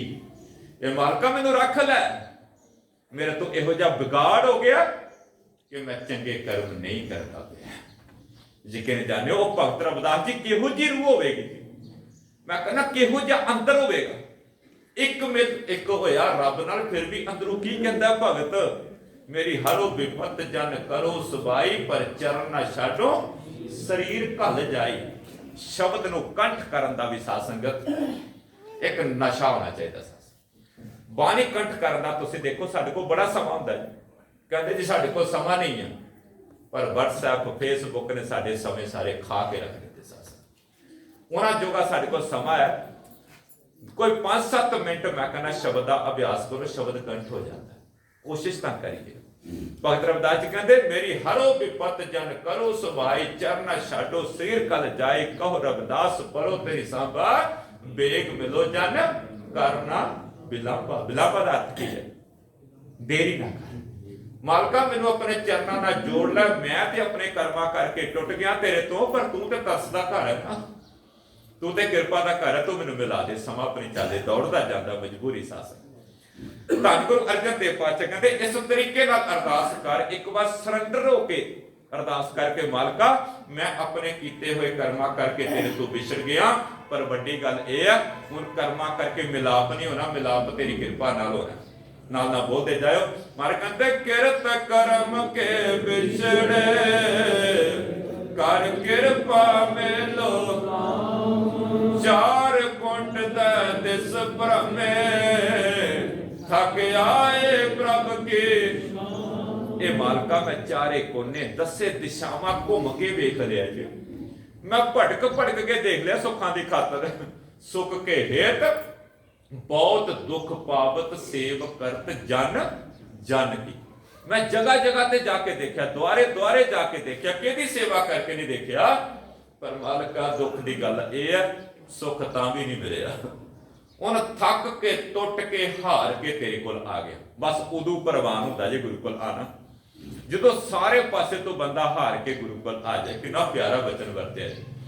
मारे कहते चार कुंट दिस भ्रमे थक आए प्रभ की साम। हुण अगे दो उदाहरणा दित्तियां सुनियो। मारे कहते तेन दुद्धा ते बाहरे किता नया वै काम। भुलिया ना करो, सारे बोलिया करो। कहते जिवें एक गां दुध तो बगैर होवे उहदी कोई कीमत नहीं पैंदी। एक सुखाला जिहा वचन वरता असीं सारे जिमींदारी नाल ताल्लुक रखदे हां जी। इत्थे सतगुरां ने गां दा जिक्र कीता, इत्थे मੱਝ दा जिक्र नहीं कीता। ਉਹਦਾ ਕਾਰਨ ਅਸੀਂ ਸਾਰੇ ਪਿੰਡਾਂ ਤੋਂ ਆਏ। ਮੱਝ ਕਿਤੇ ਦੁੱਧ ਛਡਾ ਦਿੱਤੀ ਸੀ ਨਾ ਤੇ ਜ਼ਿਮੀਂਦਾਰ ਲੋਕ ਅੱਗੇ ਪੰਜਾਲੀ ਵਿੱਚ ਜੁਗੜ ਲੈਂਦੇ ਸਨ। ਚੱਲ ਦੁੱਧ ਨਹੀਂ ਦਿੰਦੀ ਤੇ ਇਸ ਪਾਸੇ ਕੰਮ ਦੇ ਦੇ, ਪਰ ਗਾਂ ਨੂੰ ਕਿਤੇ ਅੱਗੇ ਜੁਗੜਿਆ ਨਹੀਂ ਜਾਂਦਾ। ਕਹਿੰਦੇ ਨਹੀਂ ਗਾਂ ਦੁੱਧ ਛਡਾ ਦੇ ਨਾ ਕਿਤੇ ਕੰਮ ਨਹੀਂ ਆਉਂਦੀ। ਮੱਝ ਦੁੱਧ ਛਡਾ ਦੇ ਲੋਕ ਜੋਗ ਦਾ ਕੰਮ ਲੈ ਲੈਂਦੇ ਨੇ, ਜ਼ਮੀਨ ਵਾਹ ਲੈਂਦੇ ਨੇ। ਇਸ ਕਰਕੇ ਗਾਂ ਸ਼ਬਦ ਵਰਤਿਆ। ਕਹਿੰਦੇ देख भलिया जिवें गां की कीमत नहीं पैंदी दुध छड़ा दे, इस तरह अगर तू परमात्मा नूं भुल जाएगा तेरी भी कोई कीमत नहीं पैनी। एक होर उदाहरण दी मार कहते जल बिन साख कुमलावते उपजा नाही दाम। जिवें पानी तो बिना धरती सुक जाती है ते जिहड़ी धरती सुक जाए उत्थों फसल किवें पैदा होनी। जो फसल नहीं पैदा होगी तो उत्थों दाम की प्राप्ति की होनी, भाव उत्थों की पैसा वटेगा मनुख ਕੀ ਪ੍ਰਾਪਤ ਹਾਸਲ ਹੋਵੇਗਾ ਜਦੋਂ ਜ਼ਮੀਨ ਹੀ ਸੁੱਕ ਗਈ। ਮਹਾਰਾਜ ਕਹਿੰਦੇ ਤੇਰੀ ਹਿਰਦੇ ਰੂਪੀ ਵੀ ਖੇਤੀ ਜੇ ਪਰਮਾਤਮਾ ਦੇ ਨਾਮ ਤੋਂ ਬਿਨਾਂ ਅੰਮ੍ਰਿਤ ਜਲ ਬਿਨਾਂ ਸੁੱਕ ਗਈ ਤੇ ਉੱਥੇ ਕੀ ਹਰਿਆਵਲ ਆਵੇਗੀ। ਤਾਂ ਹੀ ਤਾਂ ਸਤਿਗੁਰ ਕਹਿੰਦੇ ਸਤ ਧਰਤੀ ਪਈ ਹਰਿਆਵਲੀ, ਜਿੱਥੇ ਮੇਰਾ ਸਤਿਗੁਰ ਉੱਥੇ ਹਰਿਆਵਲ ਆਂਦੀ, ਉੱਥੇ ਖੁਸ਼ੀਆਂ ਆਂਦੀਆਂ। ਇੱਕ ਬਚਨ ਬਦੋ ਬਦੀ ਚਿੱਤੇ ਆਉਂਦਾ ਜੀ, ਮੈਨੂੰ ਪਤਾ ਪਿਛਲੀ ਸੰਗਰਾਂਦ ਤੇ ਸ਼ਾਇਦ ਕੀਤਾ ਸੀ, ਤੇ ਕੁਝ ਸਰੋਤੇ ਕਈ ਵਾਰੀ ਨਵੇਂ ਵੀ ਆਏ ਹੁੰਦੇ। ਅਸੀਂ ਚਾਹੁੰਦੇ ਤੇ ਖੁਸ਼ੀਆਂ ਸਾਧ ਸੰਗਤ, ਅਸੀਂ ਚਾਹੁੰਦੇ ਜੀਵਨ 'ਚ ਹਰਿਆਵਲ ਆ ਜਾਏ, ਪਰ ਇੰਨਾ ਕੁ ਯਤਨ ਨਹੀਂ ਕਰਦੇ ਕਿ ਹਰਿਆਵਲ ਕਿਵੇਂ ਆਣੀ। ਅਸੀਂ ਚਾਹੁੰਦੇ ਹਾਂ ਖੁਸ਼ੀਆਂ ਆ ਜਾਣ ਸਾਡੇ ਜੀਵਨ 'ਚ। ਉਹ ਗੱਲ ਸੁਣਾਈ ਸੀ, ਸਾਰੇ ਬਹੁਤ ਹੱਸੇ ਸਨ। ਕਈ ਵਾਰੀ ਸਾਡੇ ਅੰਦਰੋਂ ਇਹੋ ਜਿਹੀ ਗੱਲ ਨਿਕਲਦੀ, ਉਹ ਬਜ਼ੁਰਗ ਮਾਂ ਦੀ ਗੱਲ ਮੈਂ ਕਈ ਵਾਰੀ ਜਦੋਂ ਖੁਸ਼ੀ ਦੀ ਗੱਲ ਆਂਦੀ ਚੇਤੇ ਆ ਜਾਂਦੀ। ਗੱਲ ਤੇ ਇੱਕ ਵਾਰ ਕੀਤੀ, ਪਰ ਜਦੋਂ ਉਹ ਗੱਲ ਚੱਲਦੀ ਹੈ ਤੇ ਉਹ ਮਾਂ ਚੇਤੇ ਆ ਜਾਂਦੀ। ਇੱਕ ਘਰ ਵਿੱਚ ਕਥਾ ਕਰਨ ਗਿਆ, ਮੇਰੇ ਤੋਂ ਪਹਿਲਾਂ ਰਾਗੀ ਸਿੰਘ ਨੇ ਬੜਾ ਕਮਾਲ ਦਾ ਕੀਰਤਨ ਕੀਤਾ, ਦਾਸ ਨੇ ਕਥਾ ਕੀਤੀ। ਬਾਅਦ ਚ ਬਜ਼ੁਰਗ ਮਾਂ ਬੈਠੀ ਸੀ, ਮੈਂ ਜਾ ਕੇ ਤੇ ਖੁਸ਼ੀ ਖੁਸ਼ੀ ਵਿੱਚ ਮੈਂ ਕਿਹਾ ਮਾਂ ਬੜਾ ਸੋਹਣਾ ਪ੍ਰੋਗਰਾਮ ਰਿਹਾ, ਬੜਾ ਸੋਹਣਾ ਕੀਰਤਨ ਕੀਤਾ, ਚਲੋ ਮਾਲਕ ਨੇ ਕਥਾ ਦੀ ਸੇਵਾ ਵੀ ਮੇਰੇ ਤੋਂ ਲੈ ਜੀ, ਬੜਾ ਸੋਹਣਾ ਪ੍ਰੋਗਰਾਮ। ਕਹਿੰਦੀ ਬੇਟਾ ਕਾਹਦਾ ਸੋਹਣਾ ਪ੍ਰੋਗਰਾਮ ਹੋਇਆ। ਮੈਂ ਕਿਹਾ ਮਾਂ ਬੜੀ ਤਪੀ ਹੈ, ਕੀ ਹੋਇਆ। 2 ਘੰਟੇ ਕੀਰਤਨ ਸੁਣ ਕੇ, ਕੀਰਤਨ ਕਥਾ ਸੁਣ ਕੇ ਅਜੇ ਵੀ ਅੰਦਰ ਠੰਡ ਨਹੀਂ ਪਈ। ਕਹਿੰਦੀ ਕਾਹਦਾ ਸੋਹਣਾ, ਮੈਂ ਕੀ ਹੋਇਆ। ਕਹਿੰਦੀ ਰਾਗੀ ਸਿੰਘਾਂ ਨੇ ਲੱਖ ਖੁਸ਼ੀਆਂ ਪਾਤਸ਼ਾਹੀਆਂ ਸ਼ਬਦ ਪੜ੍ਹਿਆ ਹੀ ਨਹੀਂ, ਆਖੋ ਸਤਿਨਾਮ ਸ਼੍ਰੀ ਵਾਹਿਗੁਰੂ। ਉਹ ਇੱਥੇ ਆ ਕੇ ਸੁੱਕ ਟਿਕਿਆ ਕਿ ਸਾਡੇ ਕੰਨਾਂ 'ਚ ਲੱਖ ਖੁਸ਼ੀਆਂ ਪੈ ਜਾਣ, ਪਰ ਇਹ ਯਤਨ ਨਹੀਂ ਕਰਨਾ ਖੁਸ਼ੀਆਂ ਆਣੀਆਂ ਕਿਵੇਂ। ਮਾਰੇ ਨੇ ਕੰਡੀਸ਼ਨ ਰੱਖੀ ਹੈ। ਮਾਰੇ ਕਹਿੰਦੇ ਜੇ ਸਤਿਗੁਰ ਨਜ਼ਰ ਕਰੇ, ਜੇ ਦਾ ਅਰਥ ਸਮਝੇ, ਜੇ ਕੰਡੀਸ਼ਨ ਇੱਕ ਸ਼ਰਤ ਹੈ, ਭਲਿਆ ਸਾਰਿਆਂ ਨੂੰ ਖੁਸ਼ੀਆਂ ਨਹੀਂ ਮਿਲਦੀਆਂ। ਖੁਸ਼ੀਆਂ ਤਾਂ ਜੇ ਸਤਿਗੁਰ ਨਜ਼ਰ ਕਰੇ, ਗੁਰੂ ਦੀ ਨਜ਼ਰ ਦਾ ਪਾਤਰ ਬਣੇਗਾ, ਤੇਰੇ ਜੀਵਨ 'ਚ ਖੁਸ਼ੀਆਂ ਆ ਜਾਣਗੀਆਂ। ਮੇਰੇ ਸਤਿਗੁਰ ਕਹਿੰਦੇ ਉਹਨਾਂ ਦੇ ਜੀਵਨ 'ਚ ਹਰਿਆਵਲ ਆ ਜਾਂਦੀ ਹੈ, ਤੇ ਜਿਨ੍ਹਾਂ ਦੇ ਅੰਦਰ ਸਾਈਂ ਦੀ ਯਾਦ ਆ ਜਾਂਦੀ, ਉਹਨਾਂ ਦੇ ਜੀਵਨ 'ਚ ਸੋਕਾ ਆ ਜਾਂਦਾ। ਜਿਨ੍ਹਾਂ ਦੇ ਅੰਦਰੋਂ ਸਾਈਂ ਦੀ ਯਾਦ ਭੁੱਲ ਜਾਂਦੀ। ਮੇਰੇ ਸਤਿਗੁਰਾਂ ਨੇ ਕਿੰਨੀਆਂ ਕਮਾਲ ਦੀਆਂ ਉਦਾਹਰਨਾਂ ਦਿੱਤੀਆਂ ਜੀ। ਮਾਰੇ ਕਹਿੰਦੇ ਹਰ ਨਾਹਾ ਨਾ ਮਿਲਿਆ ਸਾਜਨ, ਕਤ ਪਾਇਆ ਵਿਸਰਾਮ। ਮੈਨੂੰ ਦੱਸ, ਇੱਕ ਸਾਈਂ ਨੂੰ ਮਿਲਣ ਤੋਂ ਬਿਨਾ ਤੇਰੇ ਅੰਦਰ ਵਿਸ਼ਰਾਮ ਕਿਵੇਂ ਆਵੇਗਾ। ਦੇਖੋ ਨਾ, ਇੱਕ ਇੱਕ ਪੰਕਤੀ ਮਜਬੂਰ ਕਰਦੀ ਰੁਕਣ ਵਾਲੀ। ਤੇਰੇ ਜੀਵਨ 'ਚ ਟਿਕਾਓ ਕਿਵੇਂ ਆਵੇਗਾ। ਉਹ ਭਗਤਾਂ ਦਾ ਇੰਨਾ ਲੰਬਾ ਜੀਵਨ ਸਾਧ ਸੰਗਤ। ਭਗਤ ਰਵਿਦਾਸ ਜੀ 115 120 ਸਾਲ ਦੀ ਉਮਰ ਹੰਢਾਈ। ਕਿਉਂ? ਕਿਉਂਕਿ ਖਾਣੇ ਪਾਣੇ ਸਾਦੇ ਸਨ। ਅੱਜ ਜਿਹੋ ਜਿਹੇ ਸਾਡੇ ਖਾਣੇ ਨੇ ਸਾਧ ਸੰਗਤ, ਮੈਂ ਇੱਕ ਬੱਚੇ ਦੀ ਗੱਲ 3-4 ਸਟੇਜਾਂ ਤੋਂ ਸੁਣਾਈ ਹੈ। ਹਿੰਦੂ ਬੱਚਾ ਹੀ ਇੱਕ, ਉਹ ਕਹਿਣ ਲੱਗਾ, ਕਹਿੰਦਾ ਦੇਖੋ ਅੱਜ ਜੀਵਨ 'ਚ ਟਿਕਾਓ ਕਿਉਂ ਨਹੀਂ। ਜਦੋਂ ਆਪਾਂ ਕੋਈ ਮਾਸ ਖਾਂਦੇ ਹਾਂ, ਕੋਈ ਮੁਰਗਾ ਕਟਾ ਕੇ ਲਿਆਉਂਦੇ, ਸੌਖਾ ਸ਼ਬਦ ਵਰਤਣ ਨਾ ਜੇ। ਕੇਵਲ ਤਾਂ ਕੇਵਲ ਬੰਦੇ ਦੇ ਅੰਦਰ ਮਾਸ ਨਹੀਂ ਜਾਂਦਾ, ਬੰਦੇ ਦੇ ਅੰਦਰ ਉਹ ਮੁਰਗੇ ਦੀ ਤੜਫ ਵੀ ਜਾਂਦੀ ਜਦੋਂ ਉਹ ਕਰਲਾਂਦਾ। ਤੁਸੀਂ ਦੇਖੋ ਜਦੋਂ ਕੱਟਿਆ ਜਾਂਦਾ, ਉਹ ਬਥੇਰੀ ਕੋਸ਼ਿਸ਼ ਕਰਦਾ ਬਚਣ ਵਾਸਤੇ। ਕੋਈ ਜੀਵ ਨਹੀਂ ਚਾਹੁੰਦਾ ਕਿ ਮੇਰੀ ਮੌਤ ਹੋਏ, ਕੋਈ ਚਾਹੁੰਦਾ ਨਹੀਂ। ਕਹਿੰਦੇ ਕੇਵਲ ਤਾਂ ਕੇਵਲ ਮਾਸ ਹੀ ਬੰਦੇ ਦੇ ਅੰਦਰ ਨਹੀਂ ਜਾਂਦਾ, ਉਹ ਜੀਵ ਦੀ ਤੜਫ ਵੀ ਅੰਦਰ ਜਾਂਦੀ, ਉਹਦੇ ਮਨ ਦੇ ਸੰਸਕਾਰ, ਉਹਦੇ ਤਨ ਦਾ ਗੰਧ ਵੀ ਬੰਦੇ ਦੇ ਅੰਦਰ ਜਾਂਦਾ। ਉਹ ਟਿਕਾਓ ਕਿਵੇਂ ਆਵੇਗਾ ਜੀਵਨ 'ਚ। ਉਹ ਭਗਤ ਰਵਿਦਾਸ ਜੀ ਖਾਣੇ ਪਾਣੇ ਸਾਦੇ, ਸਿੰਪਲ ਰਹਿਣ ਸਹਿਣ, 120 ਸਾਲ ਦੀ ਉਮਰ ਹੰਢਾਈ ਸਾਧ ਸੰਗਤ ਉਹਨਾਂ ਲੋਕਾਂ ਨੇ। ਕਿਉਂ? ਖਾਣੇ ਪਾਣੇ ਸਾਦੇ ਸਨ, ਰਹਿਣ ਸਹਿਣ ਸਾਦਾ ਸੀ। ਅੱਜ ਸਾਡੇ ਸ਼ੌਕ ਵੱਧ ਗਏ ਸਾਧ ਸੰਗਤ। ਫਿਰ ਸ਼ੌਕ ਦੀ ਪੂਰਤੀ ਵਾਸਤੇ ਬੰਦਾ ਕੱਖੀ ਪਲਾਈ ਹੱਥ ਮਾਰਦਾ, ਟਿਕਾਓ ਨਾਮ ਦੀ ਚੀਜ਼ ਨਹੀਂ ਰਹਿੰਦੀ। ਸਵੇਰ ਤੋਂ ਲੈ ਕੇ ਸ਼ਾਮ ਤੱਕ ਦੌੜਦਾ ਟਿਕਾਓ ਵਾਸਤੇ, ਪਰ ਟਿਕਾਓ ਬਣਦਾ ਹੀ ਕੋਈ ਨਹੀਂ। ਮਾਰ ਕਹਿੰਦੇ ਆ ਗੁਰੂ ਕੋਲ ਅਰਦਾਸ ਕਰ, ਤੇਰੇ ਜੀਵਨ 'ਚ ਟਿਕਾਓ ਆ ਜਾਏ। ਜਿਹਦੇ ਅੰਦਰ ਸਾਈਂ ਦੀ ਯਾਦ ਨਹੀਂ, ਮਾਰੇ ਕਹਿੰਦੇ ਉਹਦੇ ਅੰਦਰ ਵਿਸ਼ਰਾਮ ਕਿੱਥੋਂ ਆਏਗਾ। ਜਿਤ ਕਰ ਹਰ ਕੰਤ ਨਾ ਪ੍ਰਗਟੇ, ਭੱਠ ਨਗਰ ਸੇ ਗ੍ਰਾਮ। ਜਿਨ੍ਹਾਂ ਦੇ ਅੰਦਰ ਸਾਈਂ ਦੀ ਯਾਦ ਨਹੀਂ ਨਾ, ਮਾਰੇ ਕਹਿੰਦੇ ਜਿਹਦੇ ਅੰਦਰ ਪਰਮਾਤਮਾ ਦੀ ਯਾਦ, ਉਹ ਪਰਮਾਤਮਾ ਪ੍ਰਗਟ ਨਹੀਂ ਹੋਇਆ, ਉਹਦੇ ਵਾਸਤੇ ਨਗਰ, ਉਹਦੇ ਵਾਸਤੇ ਸ਼ਾਇਦ ਇੱਕ ਭਖਦੀ ਹੋਈ ਭੱਠੀ ਦੇ ਬਰਾਬਰ। ਉਹ ਦੁਖੀ ਹੈ ਜੇ ਅੰਦਰ ਸਾਈਂ ਦੀ ਯਾਦ ਨਹੀਂ, ਉਹ ਸੁਖੀ ਨਹੀਂ ਹੋ ਸਕਦਾ। ਬੜੇ ਬਚਨ, ਪਰ ਮੈਂ ਨਹੀਂ ਬਾਹਰ ਨਿਕਲਣਾ ਚਾਹੁੰਦਾ, ਸਮਾਂ ਨਹੀਂ। ਮਾਰੇ ਕਹਿੰਦੇ ਸਰਬ ਸਿੰਗਾਰ ਤੰਬੋਲ ਰਸ, ਸਨ ਦੇਹੀ ਸਭ ਖਾਵ। ਜਿਵੇਂ ਇੱਕ ਇਸਤਰੀ, ਇੱਕ ਔਰਤ, ਪਤੀ ਤੋਂ ਬਿਨਾਂ ਜਿੰਨਾ ਮਰਜ਼ੀ ਸ਼ਿੰਗਾਰ ਕਰ ਲੇ, ਉਹਦਾ ਸ਼ਿੰਗਾਰ ਕੋਈ ਮਾਇਨੇ ਥੋੜੀ ਰੱਖਦਾ ਜੀ। ਉਹਦਾ ਸ਼ਿੰਗਾਰ ਕਿਸੇ ਕੰਮ ਦਾ ਨਹੀਂ ਜੇ ਉਹਦਾ ਪਤੀ ਸਿਰ ਤੇ ਨਹੀਂ ਹੈ। ਪਰ ਕਹਿੰਦੇ ਠੀਕ ਤੂੰ ਬਾਹਰੀ ਤੌਰ ਤੇ ਬਥੇਰੇ ਧਾਰਮਿਕ ਹੋਣ ਦਾ ਤੂੰ ਸ਼ਿੰਗਾਰ ਕਰਦਾ, ਪਰ ਜੇ ਅੰਦਰ ਸਾਈਂ ਦੀ ਯਾਦ ਨਹੀਂ, ਤੇਰਾ ਕੀਤਾ ਹੋਇਆ ਇਹ ਲਿਬਾਸ, ਇਹ ਕਿਸੇ ਕੰਮ ਦਾ ਨਹੀਂ। अपने आप ਨੂੰ ਵਿੱਚ ਲੈਣ। ਕੇਵਲ ਤਾਂ ਕੇਵਲ ਸੰਗਤ ਨੂੰ ਨਹੀਂ ਘੇਰਨਾ, ਆਪਣੇ ਆਪ ਨੂੰ ਵੀ ਦੇਖਣਾ। ਇਹ ਸਾਡਾ ਕੀਤਾ ਹੋਇਆ ਸ਼ਿੰਗਾਰ, ਇਹ ਧਾਰਮਿਕ ਪਾਇਆ ਹੋਇਆ ਬਾਣਾ, ਪਰ ਕਹਿੰਦੇ ਇਹ ਕਿਸੇ ਕੰਮ ਦਾ ਨਹੀਂ ਜੇ ਅੰਦਰ ਸਾਈਂ ਦੀ ਯਾਦ ਨਹੀਂ ਤੇ। ਬਾਹਰੀ ਤੌਰ ਤੇ ਤੂੰ ਦੱਸਣਾ, ਤਾਂ ਹੀ ਤਾਂ ਕਵੀ ਸਾਹਿਬ ਨੇ ਆਖਿਆ ਸੀ, ਮਾਥੇ ਤਿਲਕ ਹੱਥ ਮਾਲਾ ਬਾਨਾ ਲੋਗਨ ਰਾਮ ਖਿਲਾਉਣਾ ਜਾਣਾ। ਲੋਕਾਂ ਨੇ ਤੇ ਰੱਬ ਨੂੰ ਖਿਡਾਉਣਾ ਸਮਝਿਆ, ਮਰ ਕਹਿੰਦੇ ਸਭ ਕੁਝ ਬੇਕਾਰ ਹੈ। ਪ੍ਰਭ ਸੁਆਮੀ ਕੰਤ ਬਿਹੋਨਿਆ ਮੀਤ ਸਜਣ ਸਭ ਜਾਮ। ਆਵਾਜ਼ ਢਿੱਲੀ ਪੈ ਗਈ, ਦੁਬਾਰਾ ਪੰਕਤੀ ਪੜਿਓ, ਤੁਸੀਂ ਹੈਰਾਨ ਹੋ ਜਾਓਗੇ ਮੇਰਾ ਗੁਰੂ ਕੀ ਕਹਿੰਦਾ ਪਿਆ। ਇਸ ਤਰੀਕੇ ਨਾਲ ਅਰਦਾਸ ਕਰੋ, ਕੋਈ ਰਸਨਾ ਬਾਂਝੀ। ਤਾਂ ਮੈਂ ਤਰਲਾ ਲਿਆ ਸੀ, 2 ਸ਼ਬਦ ਨਾ ਅੱਜ ਬਿਲਕੁਲ ਸੰਖੇਪ 'ਚ ਕਥਾ ਕਰਨਾ ਪਿਆ, ਤੇ ਤੁਹਾਡੀ ਹਾਜ਼ਰੀ ਚਾਹਨਾ ਕਿ ਦੋਨਾਂ ਸ਼ਬਦਾਂ ਦੇ ਨਾਲ ਰਲ ਕੇ ਆਪਾਂ ਪੜ੍ਹੀਏ, ਤਾਂ ਕਿ ਨਵੇਂ ਸਾਲ ਦੀ ਆਰੰਭਤਾ ਸਹੀ ਢੰਗ ਨਾਲ ਹੋ ਸਕੇ। ਮਾਰ ਕਹਿੰਦੇ ਪ੍ਰਭ ਸੁਆਮੀ ਕੰਤ ਬਿਹੋਨਿਆ ਮੀਤ ਸਜਣ ਸਭ ਜਾਮ। ਕੀ ਅਰਥ ਨੇ? ਮਾਰ ਕਹਿੰਦੇ ਇੱਕ ਪਰਮਾਤਮਾ ਨੂੰ ਮਿੱਤਰ ਬਣਾਉਣ ਤੋਂ ਬਿਨਾਂ ਤੂੰ ਜਿੰਨੇ ਸੰਸਾਰ ਤੇ ਮਿੱਤਰ ਬਣਾਏ ਨਾ, ਕਹਿੰਦੇ ਕੇਵਲ ਤਾਂ ਕੇਵਲ ਜੰਮਾਂ ਦੀ ਤਰ੍ਹਾਂ ਤੈਨੂੰ ਚਮੜੇ ਹੋਏ ਨੇ। ਇਹ ਸ਼ਬਦ ਵਰਤਿਆ ਸਤਿਗੁਰਾਂ ਨੇ। ਕਿੰਨੀ ਵਾਰੀ ਸ਼ਬਦ ਪੜਿਆ ਹੋਵੇਗਾ, ਪਰ ਜੇ ਸਮਝ ਨਾ ਆਏ ਤਾਂ ਸਿਰ ਦੇ ਉੱਪਰੋਂ ਨਿਕਲ ਜਾਂਦਾ। ਪ੍ਰਭ ਸੁਆਮੀ ਕੰਤ ਬਿਹੂਨੀਆਂ ਮੀਤ ਸਜਣ ਸਭ ਜਾਮ ਲੱਗੇ ਨੇ, ਤੈਨੂੰ ਚਮੜੇ ਹੋਏ ਨੇ। ਕਿਉਂ? ਕਿਉਂਕਿ ਸਾਰੇ ਸੁੱਖਾਂ ਦੇ ਭਾਈਵਾਲ ਨੇ। ਜਦੋਂ ਤੱਕ ਤੇਰੇ ਕੋਲ ਸੁੱਖ ਮਿਲਦੇ ਰਹਿਣਗੇ, ਤੇਰੀ ਵਾਹ ਵਾਹ ਕਰਦੇ ਰਹਿਣਗੇ। ਜਿਸ ਦਿਨ ਤੇਰੇ ਕੋਲ ਸੁੱਖ ਨਾ ਮਿਲੇ ਤੇ ਇਹਨਾਂ ਤੈਨੂੰ ਨਿੰਦਣਾ ਸ਼ੁਰੂ ਕਰ ਦੇਣਗੇ। ਸੰਸਾਰ ਦੀ ਹਾਲਤ ਸਾਧ ਸੰਗਤ ਤੁਸੀਂ ਦੇਖਿਓ ਕਿਤੇ ਬੰਦਾ, ਹਰ ਬੰਦਾ ਸੁੱਖਾਂ ਦੀ ਖਾਤਰ ਜੁੜਿਆ ਹੁੰਦਾ। ਕੋਈ ਭਾਗਾਂ ਵਾਲੀਆਂ ਜਿਹੜੇ ਬਗੈਰ ਲਾਲਚ ਤੋਂ ਕਿਤੇ ਜੁੜੇ ਹੁੰਦੇ। ਮਰ ਕਹਿੰਦੇ ਜੰਮਾਂ ਦੀ ਤਰ੍ਹਾਂ ਤੈਨੂੰ ਚੰਬੜੇ ਨੇ। ਜੇ ਮਿੱਤਰ ਬਣਾਣਾ ਹੀ ਤੇ ਉਸ ਸਾਈਂ ਨੂੰ ਮਿੱਤਰ ਬਣਾ ਜੀ। ਨਾਨਕ ਕੀ ਪ੍ਰਭ ਬੇਨੰਤਿਆ ਕਰ ਕਿਰਪਾ ਦੀਜੈ। ਧੰਨ ਗੁਰੂ ਅਰਜਨ ਦੇਵ ਪਾਤਸ਼ਾਹ ਕਹਿੰਦੇ ਮੇਰੀ ਇੱਕ ਬੇਨਤੀ ਆ, ਇਸ ਤਰੀਕੇ ਨਾਲ ਜਿਗਿਆਸੂ ਬੇਨਤੀ ਕਰ, ਤੂੰ ਮੇਰੇ ਤੇ ਕਿਰਪਾ ਕਰ। ਮੈਂ ਆਪਣੇ ਕੀਤੇ ਹੋਏ ਕਰਮਾਂ ਕਰਕੇ ਤੇ ਵਿਛੜ ਗਿਆ, ਦੁੱਖ ਭੋਗਣਾ ਪਿਆ, ਪਰ ਤੂੰ ਕਿਰਪਾ ਕਰ, ਤਰਸ ਕਰ ਤੇ ਮੈਨੂੰ ਨਾਮ ਦੀ ਦਾਤ ਦੇ ਦੇ, ਮੇਰੇ ਜੀਵਨ 'ਚ ਆਨੰਦ ਵਰ ਜਾਏ। ਹਰ ਮੇਲੋ ਸੁਆਮੀ ਸੰਗ ਪ੍ਰਭ ਜਿਸ ਕਾ ਨਿਹਚਲ ਧਾਮ। ਸੰਸਾਰ ਤੇ ਝਾਤ ਮਾਰ ਕੇ ਦੇਖਿਓ, ਕੋਈ ਐਸੀ ਜਗ੍ਹਾ ਹੈ ਜਿਹੜੀ ਨੇਚਰ ਹੋਵੇ, ਹਰ ਚੀਜ਼ ਬਿਨਸਨਹਾਰ ਹੈ।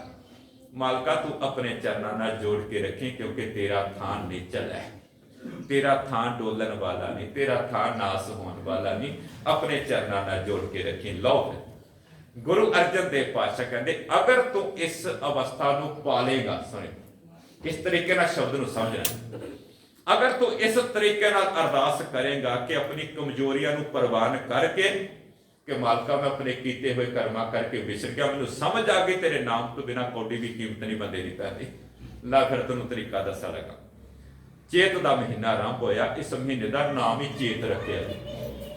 ਚੇਤ ਦਾ ਅਰਥ ਮਾਰ ਕਹਿੰਦੇ ਚੇਤਨਾ ਹੈ ਤੋ ਚੇਤ ਲੈ ਨਿਸਤਰ ਨੇ ਪਰਾ। ਮਾਰ ਕਹਿੰਦੇ ਆ ਜੀਵਨ 'ਚ ਆਨੰਦ ਚਾਹਨਾ, ਫਿਰ ਇੱਕ ਕੰਮ ਕਰ। ਮਾਰ ਕਹਿੰਦੇ ਚੇਤ ਗੋਬਿੰਦ ਆਰਾਧਿਆ ਹੋਵੇ ਆਨੰਦ ਕਨਾ। ਇਹ ਤੀਸਰਾ ਦੀਵਾਨ ਹੈ ਸਾਧ ਸੰਗਤ, ਔਰ ਇਸੇ ਤਰ੍ਹਾਂ ਮੈਂ ਸ਼ਬਦ ਪੜ੍ਹ ਕੇ ਆਇਆ ਪਿੱਛੇ ਵੀ। ਜਦੋਂ ਪਿਆਰ ਨਾਲ ਪੜੋਗੇ ਨਾ ਤੁਸੀਂ ਦੇਖਿਓ ਗਲਾ ਵੀ ਖੁੱਲਦਾ ਜਾਣਾ, ਇਹ ਸਾਫ਼ ਹੋ ਜਾਏਗਾ ਗਲਾ ਸਾਧ ਸੰਗਤ। ਜਿੰਨਾ ਪਿਆਰ ਨਾਲ ਬਾਣੀ ਨੂੰ ਪੜਾਂਗੇ, ਬਾਣੀ ਅੱਗੇ ਰਸਤਾ ਦਿੰਦੀ ਜਾਂਦੀ ਹੈ, ਬਾਣੀ ਰਸਤਾ ਖੋਲਦੀ ਜਾਂਦੀ ਸਾਧ ਸੰਗਤ। ਤੁਸੀਂ ਦੇਖਿਓ ਵੱਖਰੀ ਮੌਜ ਦੇ ਮਾਲਕ ਆਪਾਂ ਬਣ ਜਾਾਂਗੇ ਜਦੋਂ ਬਾਣੀ ਨੂੰ ਗਾ ਕੇ ਆਪਾਂ ਬੜੇ ਪਿਆਰ ਦੇ ਨਾਲ ਪੜਾਂਗੇ। ਮੈਂ ਕਹਿੰਦਾ ਇੱਕ ਜਪਜੀ ਸਾਹਿਬ ਦਾ ਪਾਠ ਕਰ ਲਓ, ਪਰ ਢੰਗ ਨਾਲ ਕਰੀਏ ਸਾਧ ਸੰਗਤ, ਦੌੜਾਂ ਨਾ ਲੱਗੀਆਂ ਹੋਣ।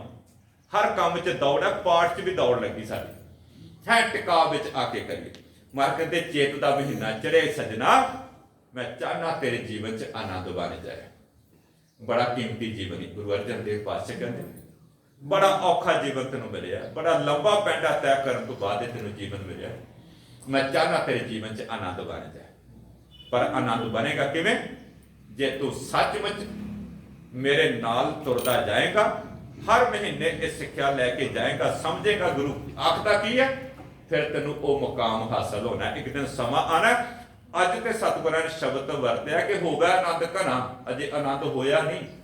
ਮਾਰੇ ਕਹਿੰਦੇ ਇਸ ਤਰੀਕੇ ਨਾਲ ਚੱਲਣਾ ਸ਼ੁਰੂ ਕਰੇਗਾ ਤੇ ਮੈਂ ਦਾਅਵੇ ਨਾਲ ਕਹਿੰਦਾ ਤੇਰੇ ਜੀਵਨ 'ਚ ਆਨੰਦ ਆ ਜਾਏਗਾ, ਅਜੇ ਆਇਆ ਨਹੀਂ। ਲੇਕਿਨ ਅਗਰ ਤੂੰ ਇਸੇ ਤਰ੍ਹਾਂ ਚੱਲਦਾ ਰਿਹਾ, इस तरह स्टैप बाय स्टैप तुरदा गया तो एक दिन समा आ जाना, फिर तेरे जीवन च आनंद पैदा हो जाना। फलगुण आनंद उपार्जना, उपार्जना का अर्थ होता पैदा हो गया। पर जे इस तरीके ना चलेगा, मर कहते चेत गोबिंद आराध्य होगा आनंद घना, तेरे जीवन च घना आनंद, घना शब्द वरत्या समझते हो तुसीं, बहुत बड़ा आनंद बन जाएगा। बड़ी तो बड़ी मुसीबत भी आ जाएगी, तेरा आनंद नहीं खो सकेगी। सौखा अर्थ कर देता। दुख ये नहीं कि दुख आने नहीं, दुख तो आने, क्योंकि मारे कहते सुख दुख दोए दा कपड़े पहरे जाए, मनुखे दुख ते सुख चलते रहने ना। पर तेरे अंदर आनंद बन गया अगर परमात्मा के नाम का, बड़े तो बड़ा दुख घर विच आ जाएगा, तेनों डुला नहीं सकेगा। ये सतगुर इत्थे गल कह रहे हैं, चेत गोबिंद आराध्य होगा आनंद घना। पर वो आराधना किवें है, अगे सतगुर ने तरीका भी दस दिता।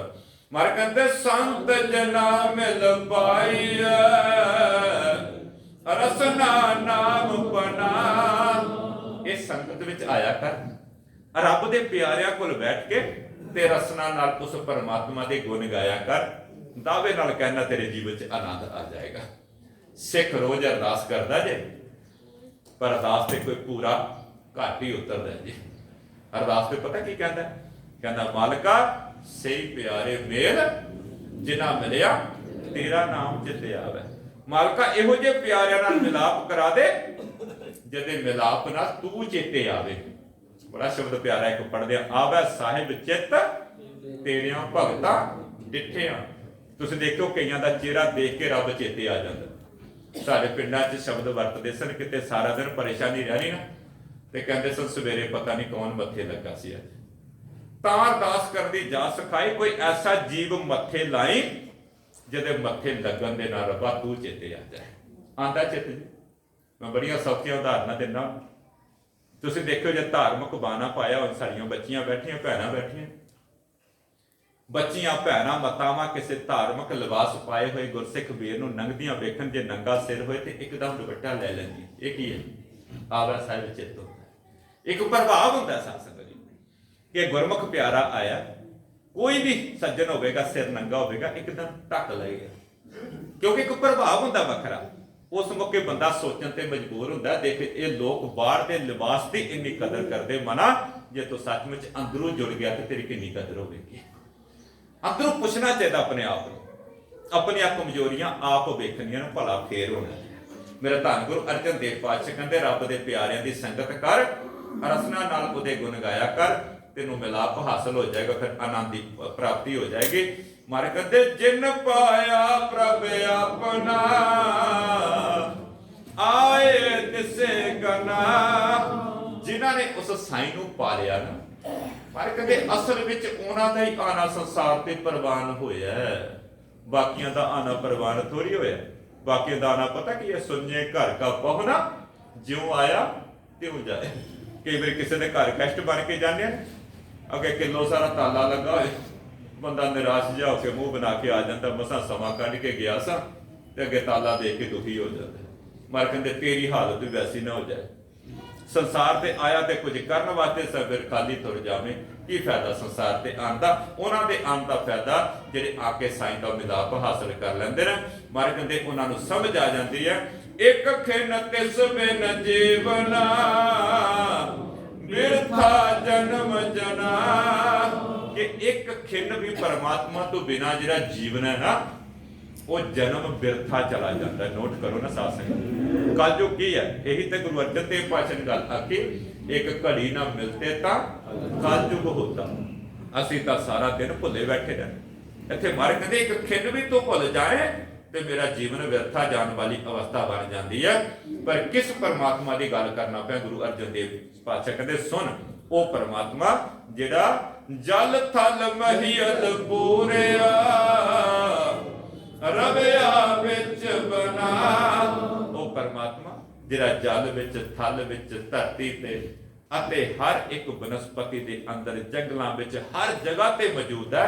मैं उस परमात्मा की गल करना पिया। भलिया सो प्रभ चित ना आवे कितड़ा दुख गना, मैनूं दस हां ऐसा परमात्मा जिहड़ा हर जगह ते मौजूद है, वो अगर किसी नूं चेते ना आवे ते किड्डा वड्डा दुख सहेड़ना पेगा।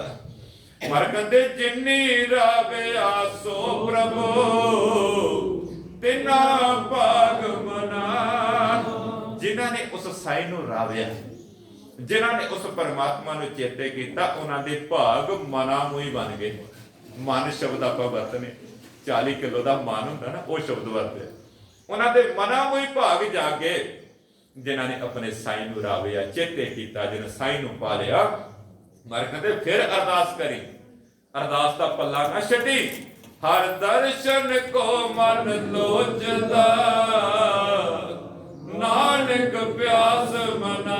ਮਾਲਕਾ ਮੇਰੀ ਇੱਕ ਬੇਨਤੀ ਸੁਣ, ਮੇਰਾ ਮਨ ਤੇਰੇ ਦਰਸ਼ਨਾਂ ਨੂੰ ਲੋਚਦਾ, ਇਹੋ ਮੇਰੇ ਅੰਦਰ ਤਾਂਘ ਲੱਗੀ ਹੋਈ ਹੈ। ਮਰ ਕਹਿੰਦੇ ਚੇਤ ਮਿਲਾਏ ਸੋ ਪ੍ਰਭੂ ਤਿਸ ਕੈ ਪਾਏ ਲਗਾ। ਮੈਨੂੰ ਕੋਈ ਐਸਾ ਸੱਜਣ ਮਿਲ ਜਾਏ ਜਿਹੜਾ ਚੇਤ ਦੇ ਮਹੀਨੇ ਨਾਲ ਮੈਨੂੰ ਸਾਈ ਨਾਲ ਮਿਲਾਪ ਕਰਾ ਦੇ, ਮੈਂ ਉਹਦੇ ਚਰਨਾਂ 'ਚ ਡਿੱਗ ਪਾਵਾਂ, ਉਹਦੇ ਚਰਨੀ ਪੈ ਜਾਵਾਂ, ਜਿਹੜਾ ਮੈਨੂੰ ਸਾਈ ਨਾਲ ਮਿਲਾਪ ਚੇਤ ਮਹੀਨੇ ਦੇ ਅੰਦਰ ਕਰਾ ਦੇ। ਤਾਂ ਹੀ ਗੁਰੂ ਅਰਜਨ ਦੇਵ ਪਾਤਸ਼ਾਹ ਕਹਿੰਦੇ ਕੋਈ ਜਨ ਹਰ ਸਿਉ ਦੇਵੈ ਜੋਰ, ਚਰਨ ਗਹੂੰ ਬਸੂੰ ਸੁਭ ਰਸਨਾ ਦੀਜਾ ਪ੍ਰਾਨ। ਅਕਬਰ ਮੇਰੇ ਹਰ ਪ੍ਰੀਤਮ ਕੀ ਕੋਈ ਬਾਤ ਸੁਣਾਵੇ, ਸੋ ਭਾਈ ਸੋ ਮੇਰਾ ਵੀਰ, ਚੇਤ ਮਿਲਾਏ ਸੋ ਪ੍ਰਭੂ ਤਿਸ ਕੇ ਪਾਏ ਲੱਗਾ। ਮੈਂ ਉਹਦੇ ਚਰਨਾਂ 'ਚ ਬਹਿ ਜਾ, ਉਹਦੇ ਚਰਨਾਂ ਦੀ ਸ਼ੋਭ ਪ੍ਰਾਪਤ ਕਰਾਂ, ਜਿਹੜਾ ਮੈਨੂੰ ਚੇਤ ਦੇ ਮਹੀਨੇ ਵਿੱਚ ਉਸ ਸਾਈ ਨਾਲ ਮਿਲਾਪ ਕਰਾ ਦੇ। ਸਾਧ ਸੰਗਤ ਸਮਾਂ ਬਹੁਤ ਸੀਮਤ ਸੀ, ਪਰ ਕੋਸ਼ਿਸ਼ ਕੀਤੀ ਹੈ ਕਿ ਸ਼ਬਦਾਂ ਦੇ ਦਰਸ਼ਨ ਆਪਾਂ ਕਰ ਪਾਈਏ। ਸੋ ਕੋਟਾਨਪੁਰ ਸ਼ੁਕਰ ਹੈ ਧੰਨ ਧੰਨ ਸਾਹਿਬ ਸ੍ਰੀ ਗੁਰੂ ਗ੍ਰੰਥ ਸਾਹਿਬ ਮਹਾਰਾਜ ਜੀ ਦਾ। ਆਪ ਜੀ ਸਮੂਹ ਸੰਗਤਾਂ ਜੋ ਬਹੁਤ ਪਿਆਰ ਬਖਸ਼ਦੇ ਹੋ, ਬੜੇ ਹੀ ਪਿਆਰ ਨਾਲ ਗੁਰੂ ਦੀਆਂ ਬਾਤਾਂ ਜਿਹੜੀਆਂ ਸਰਵਣ ਕਰਦੇ ਹੋ। ਇੱਥੋਂ ਦੀ ਪ੍ਰਬੰਧਕ ਕਮੇਟੀ ਦਾ, ਸਮੁੱਚੀ ਕਮੇਟੀ, ਇੱਕ ਹੋਰ ਬੜੀ ਖੁਸ਼ੀ ਵਾਲੀ ਬਾਤ ਹੈ ਇੱਥੇ ਕਿ ਜਦੋਂ ਵੀ ਪ੍ਰਬੰਧਕ ਕਮੇਟੀ ਚੇਂਜ ਹੁੰਦੀ ਹੈ, ਬੜੇ ਪਿਆਰ ਸਤਿਕਾਰ ਦੇ ਨਾਲ, ਤੇ ਕਈ ਜਗ੍ਹਾ ਤੇ ਲੜਾਈਆਂ ਪੈਂਦੀਆਂ ਨੇ, ਬੜਾ ਦੁੱਖ ਹੁੰਦਾ ਹੈ। ਬੜੇ ਪਿਆਰ ਸਤਿਕਾਰ ਦੇ ਨਾਲ 2-2 ਸਾਲ ਬਾਅਦ ਤੁਸੀਂ ਇੱਕ ਦੂਜੇ ਨੂੰ ਸੇਵਾ ਦਿੰਦੇ ਜਾਂਦੇ ਹੋ, ਇਹ ਵੀ ਇੱਕ ਖੁਸ਼ੀ ਵਾਲੀ ਬਾਤ ਹੈ ਜੀ। ਜੇ ਨਵੀਂ ਕਮੇਟੀ ਆਈ ਹੁੰਦੀ ਹੈ, ਪੁਰਾਣੀ ਕਮੇਟੀ ਵੀ ਸੰਗਤ ਵਿੱਚ ਬੈਠੀ ਹੁੰਦੀ, ਨਹੀਂ ਤਾਂ ਕਈ ਜਗ੍ਹਾ ਤੇ ਦੇਖਿਆ ਇੱਕ ਵਾਰ ਕੋਈ ਕਮੇਟੀ ਚੋਂ ਨਿਕਲਦਾ ਦੁਬਾਰਾ ਗੁਰਦੁਆਰੇ ਨਹੀਂ ਦੇਖਦਾ ਉਹ। ਇਹ ਬਹੁਤ ਵੱਡੀ ਬਾਤ ਹੈ ਤੁਹਾਡੀ। ਸਾਰਿਆਂ ਨੂੰ ਮੁਬਾਰਕ ਦੇ ਪਾਤਰ ਹੋ ਤੁਸੀਂ। ਸਾਰੇ ਸੇਵਾ ਕਰਨੀ ਇੱਥੇ ਕੇਵਲ ਤਾਂ ਕੇਵਲ ਸੇਵਾਦਾਰ ਬਣ ਕੇ ਆਵਾਂਗੇ, ਝੋਲੀਆਂ ਭਰ ਜਾਣਗੀਆਂ। ਤੇ ਜੇ ਸੱਚਮੁੱਚ ਅੰਦਰ ਕੁਝ ਹੋਰ ਲੈ ਕੇ ਆਏ ਤੇ ਫਿਰ ਝੋਲੀ ਨਹੀਂ ਭਰੀ ਜਾਣੀ। ਸੋ ਦੁਬਾਰਾ ਜਿੱਥੇ ਆਪ ਜੀ ਸਮੂਹ ਸੰਗਤਾਂ ਦਾ, ਪ੍ਰਬੰਧਕ ਵੀਰਾਂ ਦਾ ਮੈਂ ਸ਼ੁਰੂਆਤ 'ਚ ਬੇਨਤੀ ਕੀਤੀ ਸੀ, ਲੰਬਾ ਸਮਾਂ 5-6 ਸਾਲ ਤੋਂ ਆਪ ਜੀ ਨੇ ਸੇਵਾ ਦਿੱਤੀ ਹੈ। ਬਹੁਤ ਆਨੰਦ ਆਉਂਦਾ ਸਾਧ ਸੰਗਤ, ਆਪ ਜੀ ਬਹੁਤ ਪਿਆਰ ਬਖਸ਼ਦੇ ਹੋ। ਭਾਈ ਸਾਹਿਬਾਂ ਦਾ ਵੀ ਦੁਬਾਰਾ ਜੀ ਆਇਆਂ ਨੂੰ, ਜਿਨ੍ਹਾਂ ਨੂੰ ਆਪ ਜੀ ਨੇ ਇੱਥੇ ਸੇਵਾ ਦਿੱਤੀ। ਭਾਈ ਸਾਹਿਬ ਭਾਈ ਬਹਾਦਰ ਸਿੰਘ ਜੀ ਬਹੁਤ ਰਸ ਨਾਲ, ਬੜੇ ਪਿਆਰ ਦੇ ਨਾਲ ਕੀਰਤਨ ਕਰਦੇ ਨੇ।